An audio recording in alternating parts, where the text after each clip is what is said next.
তিন জায়গায় প্রয়োজনে মিথ্যা বলা যায়।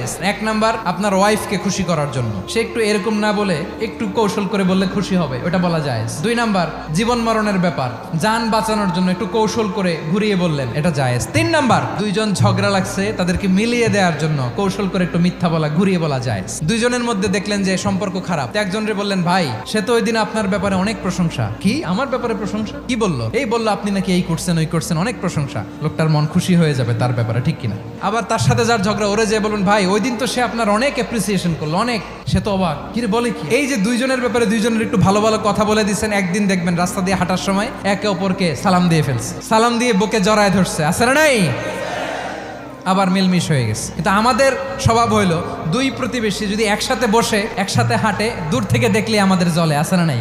ঘটনা কি? এই দুইটার মধ্যে এত মিল কে? এই দুইটার মধ্যে গিরিঙ্গি লাগানো যায় কিভাবে? আল্লাহর কাছে তওবা করেন, এই মানসিকতার যেন আমরা না হয়, আমরা মিলিয়ে দিব।